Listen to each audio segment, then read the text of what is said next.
नम्रता Chaudhary, America के राष्ट्रपति Donald Trump इतने ज्यादा फ्रस्ट्रेट हो गए हैं कि शायद कोई अंदाजा नहीं लगा सकता है। आप सोच के देखिए, रूस के राष्ट्रपति से फोन पर बात करते हैं, कहते हैं युद्ध रोक दो, उनकी नहीं सुनी जाती। जेलेंस्की को फोन मिलाते हैं, वहां से कोई नहीं सुन रहा। भारत पाकिस्तान में युद्ध विराम का क्रेडिट लेने की कोशिश करने लगे तो यहां से जवाब मिल गया। हालात ऐसे हो गए हैं कि व्हाइट हाउस की तरफ से बयान जारी किए जा रहे हैं कि ट्रंप निराश है, फ्रस्ट्रेट हैं, हताश हैं। लेकिन इस फ्रस्ट्रेशन में वो कैसे कैसे बयान दे रहे हैं, आप अंदाजा लगाइए कि वो रूस के राष्ट्रपति व्लादिमीर पुतिन को कह रहे हैं कि वो पागल हो गया है। आज इसी को समझने की कोशिश करेंगे कि क्या आज से पहले अमेरिका को या अमेरिकी राष्ट्रपति को इतना हल्के में लेते हुए दुनिया के किसी भी देश की तरफ से देखा गया है? क्या इतना हल्का हो गया है ये पद कि पाकिस्तान के रक्षा मंत्री भी कह दें कि अमेरिका का काम है बाकी देशों में लड़ाइयां करवाना और पैसे कमाना? इसी पर चर्चा करेंगे। मेरे साथ पंकज जी जुड़े हुए हैं। पंकज जी, अमेरिकी राष्ट्रपति कह रहे हैं कि जो रूस के राष्ट्रपति हैं यानी पुतिन, वो पागल हो गए हैं। ट्रंप फ्रस्ट्रेटेड इस वजह से है नम्रता, क्योंकि अमेरिका का defence market is about to collapse. और वो इसलिए क्योंकि एक एक करके जो घटनाएं सामने आ रही है, जैसे F-35 को हूती विद्रोहियों ने मार के गिरा दिया।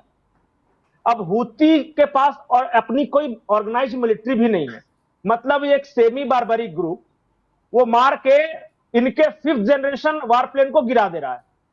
तो उसका शेयर मार्केट बिल्कुल धड़ाम नीचे।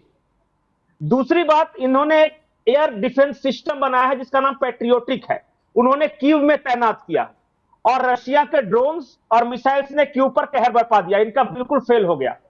तो एक तो वो फ्रस्ट्रेशन है कि भाई मेरा पूरा एक्सपोज हो रहा है धीरे धीरे पूरा डिफेंस मार्केट। और दूसरा फ्रस्ट्रेशन यह है कि इन्होंने कहा था कि मैं तो 24 घंटे के अंदर रूस और यूक्रेन का युद्ध रुकवा दूंगा, और Ukraine is like a vessel state for me. Vessel state अंग्रेजी का शब्द है जिसका मतलब होता है अपना ही बर्तन है, मैं जब चाहूं इस्तेमाल करूं, जब चाहूं उसको धो पोंछ के रख दूं। तो उन्होंने यूक्रेन के लिए यह कहा था कि यूक्रेन मेरा वेसल स्टेट है और उसको तो मैं डांट के चुपचाप करवा दूंगा, और पुतिन मेरे दोस्त हैं, और जब मैं रहता तो या तो युद्ध नहीं होता, लेकिन जब मैं बन जाऊंगा 24 घंटे के अंदर। आज 24 घंटे क्या 100 दिन से ज्यादा हो गए। इनके वेसल स्टेट का यह हालत है कि व्हाइट हाउस में घुसकर जेलेंस्की ने जुबान लड़ा ली और इनको सुना के चला है। बाद में भले ही उसने जो कहा हो, लेकिन वहां तो मीडिया के सामने कर दिया। और इनका जो बेस्ट फ्रेंड पुतिन था वो मान ही नहीं रहा है। ये मतलब कि खुद को जो बोलते हैं ना कि अपने आप को बहुत बड़ा चौधरी समझना, लेकिन दुनिया आपको मानने के लिए तैयार ही नहीं, उस स्टेट से गुजर रहे हैं डोनाल्ड ट्रंप, और हर जगह ये मात खा रहे हैं। अच्छा, आपको क्या पता है कि डोनाल्ड ट्रंप, या अमेरिका के बारे में बता रहा हूं, अमेरिका का डिफेंस सिस्टम कमजोर है, क्योंकि अमेरिका ने अगले 30 साल के लिए जो तैयारियां की है वो ये मान के किया है कि अमेरिकन मेनलैंड पे कोई हमला नहीं करेगा। अमेरिका को जो भी लड़ाइयां लड़नी है वो देश के बाहर लड़नी है, जैसे कि हम इराक में लड़ लेंगे, अफगानिस्तान में लड़ लेंगे, या यूक्रेन में लड़ लेंगे प्रॉक्सीज के सहारे, या फिर ईरान में लड़ लेंगे, लेकिन अमेरिकन मेनलैंड में कभी हमला नहीं होगा। इस वजह से उनका अटैक तो बहुत बढ़िया है पर डिफेंस बहुत खराब है, और ये धीरे धीरे दुनिया को पता चल रहा है ये बात। उन्होंने कभी उस तरह की तैयारी नहीं की। अरे एक साधारण सा कोई 4 आतंकवादी गए, प्लेन किडनैप किया और जाके वर्ल्ड ट्रेड सेंटर में घुसा दिया। अगर इनका डिफेंस सिस्टम अच्छा रहता तो उसको हवा में ही मार के गिरा देते, लेकिन वो नहीं कर सके। उसी वक्त से धीरे धीरे अमेरिका एक्सपोज होने लगा। और एक लेविनोव्स्की हैं, बहुत बढ़िया डिफेंस एक्सपर्ट है, उन्होंने कहा था इरोडिंग सुपर पावर, एक ऐसा सुपर पावर जिसमें धीरे धीरे जंग लग रहा है और एक एक करके वो इरोड हो रहा है, वो अमेरिका है। और ये आज की बात नहीं है। नोम चॉम्स्की एक लैटिन अमेरिका के बहुत अच्छे राइटर हैं, उन्होंने 2000 के बाद से लिखना शुरू किया कि धीरे धीरे अमेरिका का प्रभाव कम हो जाएगा। अमेरिकन अभी भी उस माइंडसेट से नहीं निकल रहे हैं कि हम सुपर पावर है, उनको पता नहीं चल रहा है कि दुनिया कितनी तेजी से बदल रही। यही सिंड्रोम का शिकार है डोनाल्ड ट्रंप भी। वही मैं जानना चाह रही हूं कि मतलब इतना कमजोर या इतना हल्के में ले लेना किसी अमेरिकी राष्ट्रपति को, मुझे नहीं लगता। देखिए, जो बाइडेन अगर देखा जाए तो इनसे हर चीज में पीछे थे वो, लेकिन उनकी भी इस तरीके से बेकदरी नहीं हुई। बिल्कुल आपने ठीक कहा, जेलेंस्की जाते हैं मीडिया के सामने लड़कर अपना आ जाते हैं। पुतिन से इनकी 2 घंटे पर बात हो रही है, लेकिन वो मना कर रहे हैं कि यार हम अपने समझौते पर करेंगे ना, सीज फायर, मतलब ये हम डिसाइड करेंगे।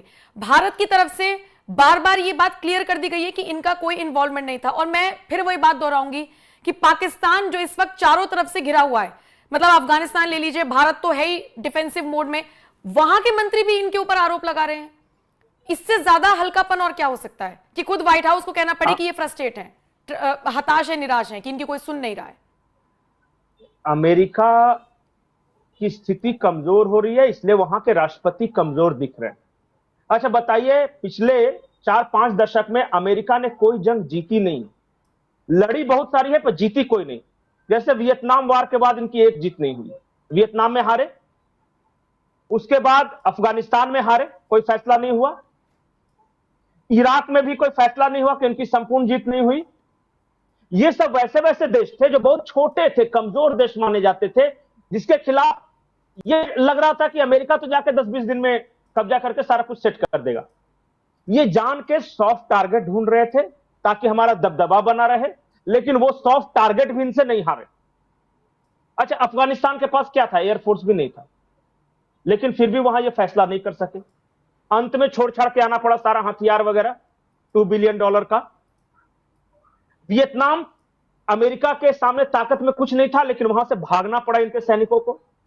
तो दुनिया ये समझ नहीं रही है कि तुम जो रेगुलर कंट्रीज नहीं है, अफगानिस्तान, वियतनाम, इराक, लीबिया, ये सबसे नहीं जीत पा रहे हो, तो तुम एक मजबूत देशों से कैसे जीतोगे? जैसे चाइना हो गया, इंडिया हो गया, रशिया हो गया, ये सबसे तुम जीत नहीं सकते। इसका मतलब तुम भौकाल में जी रहे हो और भौकाल बना रहे हो दुनिया में, और धीरे धीरे वही भौकाल टूट रहा है अमेरिका का। मतलब ये जो माहौल बना हुआ है, ये जो बेस तैयार हुआ है अमेरिका का, कहीं ऐसा तो नहीं पंकज जी ये सिर्फ बाहर बाहर से अंदर से पूरी तरीके से खोखला है? बात जब लड़ाई की आएगी तो ये पीछे हट जाएंगे या ये लड़ नहीं पाएंगे? इनके पास मैंने बताया ना कि जिस दिन अमेरिकन मेनलैंड में लड़ाई हो गई, ये तो अभी जाके दूसरे पे हमला करते हैं और सामने वाला रेजिस्ट करता है तो ये भाग के वापस आ जाते हैं। अभी तक तो ऐसा ही हो रहा है ना। जिस दिन कोई ऐसा देश अमेरिका पर अगर हमला करेंगे तो ये पूरी तरह एक्सपोज हो जाएंगे। देखिए, हॉलीवुड फिल्में बनाना, साइफाई फिक्शन बनाकर, या मीडिया के प्रोपेगेंडा से, सोशल मीडिया टेक्नोलॉजी के जरिए, जैसे कि गूगल इनका है, फेसबुक इनका है, ट्विटर इनका है, तो ये इनके नैरेटिव को दुनिया भर में फैलाकर जो दबदबा बना के रखा है वो सब एक्सपोज हो जाएगा, देखिएगा। और आप देख रहे होंगे, मुझे याद है जब जॉर्ज डब्ल्यू बुश सीनियर हुआ करते थे, उस वक्त अमेरिकन राष्ट्रपति का जो दबदबा था, और आज मैं डोनाल्ड ट्रंप को देख रहा हूं, डिक्लाइनिंग फेज में है, नहीं सुनते लोग अब इनकी। लेकिन अभी भी ये सेकेंड वर्ल्ड वॉर या कोल्ड वॉर के माइंडसेट में जी रहे हैं। अभी मैं देख रहा था कि ग्रोथ रेट की बात कीजिए, इनसे अमेरिका से ज्यादा ग्रोथ रेट दुनिया के 22 देशों का है, 22 देशों का, जिसमें चाइना, इंडिया सब है। तो इकोनॉमिकली ये गैप जो था वो धीरे धीरे पाट रहे हैं लोग, लॉबिंग के मामले में पाट रहे हैं। अब इनके पास इनके चमचे कुछ कौन बच गए पता है? यूक्रेन या पाकिस्तान जैसे देश। पाकिस्तान को तो टॉयलेट क्लीनर ऑफ अमेरिका बोला जाता है साउथ एशिया में, कि मैं जितना अमेरिका गंदगी करता है पाकिस्तान अंत में साफ करता है, जैसे अफगानिस्तान में साफ किया। और अब ईरान वाला वार होगा तो वहां ये टॉयलेट क्लीनर है। और ये वेस्टर्न थॉट्स बता रहे हैं कि वो तो अमेरिका का टॉयलेट क्लीनर है साउथ एशिया में। बांग्लादेश में कुछ बदमाशियां करेंगे, ये उन्हीं तरह के देशों में बदमाशियां कर सकते हैं। कोई भी ताकतवर देश अब इनसे नहीं डरता। और ये फ्रस्ट्रेशन यही दिख रहा है कि न पुतिन सुन रहा है, न जेलेंस्की सुन रहा है। भारत ने साफ साफ कह दिया कि कौन अमेरिका, विदेश मंत्री भारत के विदेशी धरती पर जाके ये कहते हैं, पूछा जाता है कि अमेरिका कहां था सीज फायर में, यूएस कहां था, तो उन्होंने कहा यूनाइटेड स्टेट्स में था। पहले, आज से 10-20 साल पहले ये हिम्मत थी किसी देश को ये कहने की? बिल्कुल। या जो विदेश सचिव है विक्रम मिस्री, उन्होंने भी कह दिया, जब उनसे सवाल पूछा गया तो उन्होंने कहा नहीं, हमसे तो परमिशन नहीं ली उन्होंने ये सारी चीजें बताने की। और फिर शशि थरूर सोचिए, वो भी बार बार बयान दे रहे हैं कि एक प्रोटोकॉल के तहत आपने फोन किया, हमने आपको स्थिति बता दी, का मतलब थोड़ी कि आप जाके दुनिया में गा दें कि मैंने मध्यस्थता करा दी। खैर पंकज जी, मुझे लगता है यही फ्रस्ट्रेशन है। अब क्या करेगा? हाँ, यही फ्रस्ट्रेशन है ट्रंप का जो निकल रहा है। नहीं, मैं आखिरी बात बोल रहा हूँ, जब प्रोडक्ट कमजोर होता है तो मार्केटिंग ज्यादा करनी पड़ती है। वही हाल इस वक्त ट्रम्प डोनाल्ड का हो ट्रंप गया वही कर रहे हैं। और देखिए बिल्कुल। ये ट्वीट करते हैं कि पुतिन मेरे दोस्त हैं, लेकिन उसके बाद ये बयान भी दे रहे हैं कि वो क्रेजी हो गया है। मेरे को लगता है वही बयान सुनवा देना चाहिए। मैं उसी बयान के साथ छोड़कर जा रही हूं दर्शकों को। बहुत बहुत शुक्रिया जानकारी दर्शकों तक पहुंचाने के लिए। आप इस खबर पर अपनी राय जरूर दीजिएगा। I'm not happy with what Putin's doing. He's killing a lot of people, and I don't know what the hell happened to Putin. I've known him a long time, always gotten along with him, but he's sending rockets into cities and killing people, and I don't like it at all, okay? We're in the middle of talking, and he's shooting rockets into Kiev and other cities. I don't like it at all. President, what do you want to do about that? I'm surprised. I'm very surprised. We'll see what we're going to do. What am I going to tell you? You're the fake news, aren't you? You're totally fake. All right, any other questions? I don't like what Putin is doing, not even a little bit. He's killing people.